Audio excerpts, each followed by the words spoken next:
Samahan nyo kami ni Johnny, mag-offer tayo ng mga manok sa mga resto, kung saan. Tapos, hindi ko na ipapakita ko saan ako kumukuha ng manok or yung supplier ko. Pero, ang diskarte natin is pag-alok sa mga resto, kung saan kainan dito sa Palawan o Puerto Princesa City. Antayin nyo ako, Kuya JD. Diba? Tipto. Tara. Tipto. Alis na tayo. Pero bago yung lahat, intro mo muna. Kuya GD. O, intro mo muna. Hindi ko pa nakapapalo sa akin. Follow ka na. Tara.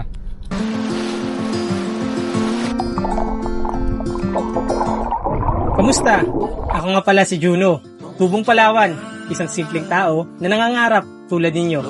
Tara't samahan niyo ako sa aking biyahe na punong-puno ng tawanan, kwentuhan, kabaliwan, at syempre, kapupulutan ng aral.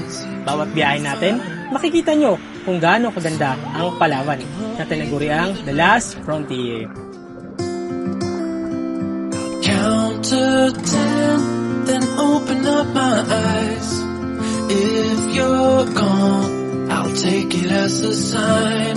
But if you stay, then baby hold me tight and send me off. Ayun. I hope na makakuha tayo ng mapag-supplyan ng mga manok. Kasi hindi naman siya ganoon kadali, di ba? Dito sa atin nagtayo tayo ng talipapa. May mali tayo na negosyo. Kaya pa natin yung flow niya kung maganda. Tapos ng mga 5 months, 3 months, decision tayo kung itutuloy natin o hindi. Diba? Pero hindi naman sa lahat ng pagkakataon pag gusto mo, igagawin mo na. Kailangan laging fit ba sa'yo o hindi, diba? Pero I feel like okay naman. Ayun, yung goal talaga natin ngayon is makakuha tayo ng mapapag-supplyan ng mga products. Manok, hotdog, mga ganyan kung ano-ano, baboy, di ba? Araw-araw, trabaho, sipag tayo na sipag, di ba? Huwag tayong tamarin para tayo yumaman o kahit pa paano makaginawa lang man, di ba, Johnny? Yun talaga. Yun pa yung ginagawa natin, parang side hustle na rin. Kumbaga, mas maganda na yung marami tayong kinukuha ng pag-income, di ba? Para astig. Kaysa naman magtunga nga tayo sa isang tabi lang, di ba, Johnny?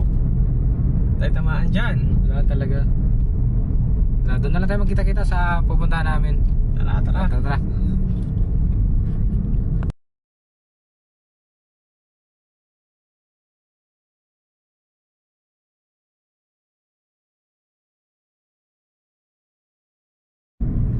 Yan yung bagong City Health to.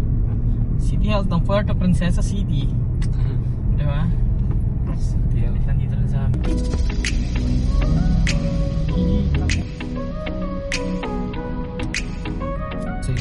Medyo traffic kay JD na. Traffic pa eh. Ano tagalan? Wala matagal, saglit lang. Saglit lang pala. Snaps lang pala. Wala na muna ako. Boss, ang gwapo mo, boss! Boss! Ang gwapo mo! Lami mo kagwapo! Loko! Youngsta na! Ayun o, lapit to! Gago. Tao, grabe ka pogi! Ay, gago. Alda dyan!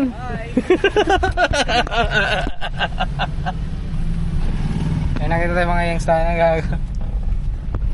Nandito na tayo sa isang destination, pero hindi ko kayo isasama sa loob. Bali, ako lang pupunta doon. Hindi ko na rin ito papakita kung saan to.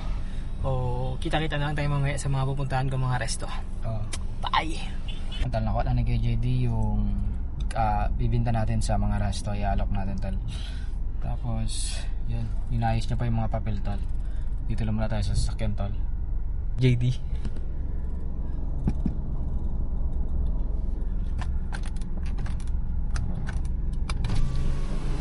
Ano yan? Panis! Ming! Kuya Ming yung ano niya. Pa-Xerox copy muna tayo ng ating mga papel. Ibibigay sa mga restaurant para formal naman, di ba? Kahit paano. I hope na magkuha sila sa akin kasi mura lang naman yung bigayan.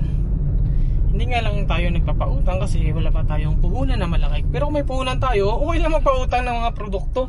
Pero kung walang puhunan, kaliwaan yung bayad, di ba? Pero punta tayo sa printing machine. Printing shop pala. Ito na.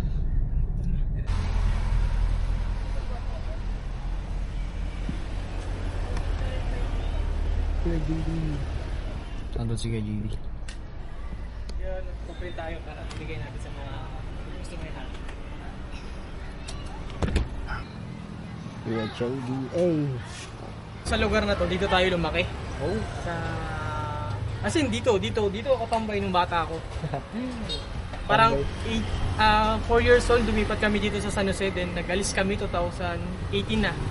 So, matagal-tagal na rin. Dito, alis kilala ko natatawag dito. As in, kilala ko lang. Hanggang kaloob-looban dito, mga kakilala ko. Hindi mo, bumalik na ako. Ito tindahan na to, OG na yan dito, sobrang tagal na. Bata pala ako, dyan na yan. Mga legit Tapos dati, ano rin dito, printing shop din dati. Hello, YJ. dito sa kabila, school. School, no? Tapat lang ng school. Di ba yung tapat mo school pero hindi ka nag-aral? Galing, no? Aray ko. Kahit kapangin mo, makakarating ka eh. Kaya na talaga. Yan yung mga nag-aaral dyan. Tapos, anong yung nagawa nyo sa baon niya? Pang-yosi. Ay, pang-yosi pala. Pampuluta, ay pang ano, Pang-computer. Hindi, pang patak sa inuman. Oh, pang-patak pala sa inuman. Kaya pala pumapasok na. Ano yan, boss? Kita yung limos. Ay, boy. Ate. Paldo. Oh, side hustle, guys. Paldo. Side hustle lang. Yan, oh. Yun, pag-isip na ano ni Kuya JD na kailangan niya doon ng mas marami pang income na pagkukunan kasi mas maganda na yun na ganun yung mindset natin, di ba? Oo, relax lang. Huwag masyadong pressure sa buwan. Ngayon, magsilong tayo dahil mainit. Anong tawag dito, kuya? Ito? Quick. Quick da. Yan ano, yung pagkain na mabilis. Mabilis na. Quick. Wala pa. Wala? Wala ka. Let's get JD. Ano na ang first host naman?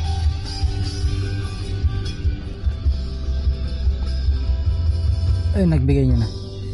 Nagbigay niya na yung ano natin. Tipto, chicken supply, di ba? Nagbigay na nag-JD. First, okay?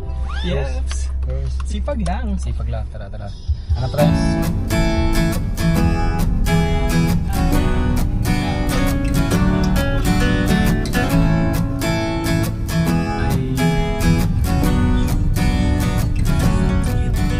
Tambay muna tayo sa dilit. Mainit dito yun. JD.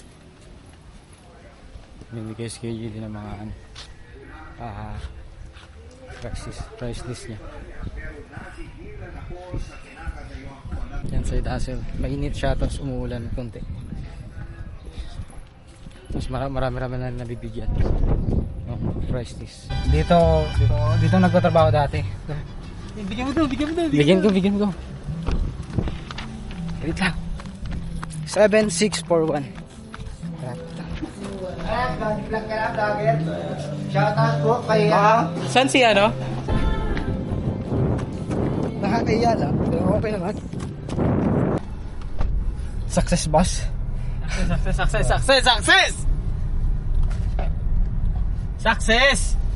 Success yan.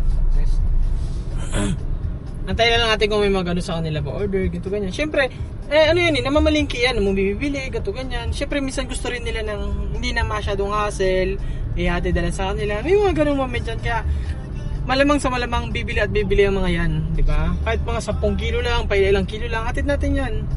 Ganun lang. Slowly but surely lang nagalawan. Kaya natin kailangan magmadali. Punta tayo dun sa loob sa ng mga paninda natin. And then, update lang namin kayo kung nabigyan na namin din, maayos yung usapan. So, kita-kits mamaya. So far, sa mga pinagbigyan namin kanina, all goods naman. Mura daw yung manok namin. Ay, which is, talagang mura siya. Kung ikukumpara natin sa iba. So, tikits na lang. Bye, I love you. Love you. Bigyan na namin yung mga tawag doon. Flowers. Anong tawag doon? Papel para sa orders ng mga tao. Yung mga papel. Sa kataon. Yung mga ito restaurant. Mga resto. Resto kumbaga. Patamad-tamad tayo. Wala tayong tamaan dyan. Tamaan natin dyan. Tangina, bukol sa ulo. Aray ko Yan lang tayo buong magapa. Wala tayong ginawa. Wala tayong diskarte. Nako. Gising ka, Pilipinas. Gising ka. Sabi nga ng isang vlogger na nakita ko sa Facebook. Hindi ko nababanggitin kung sino siya. Lahat ng ginagawa mong pagod, isang araw lang yan. Pagkagising mo kinabukasan, lahat ng ginawa mo pagod, napagod, tanggal na yan. Reset na yan, panibagong lakas na naman yan.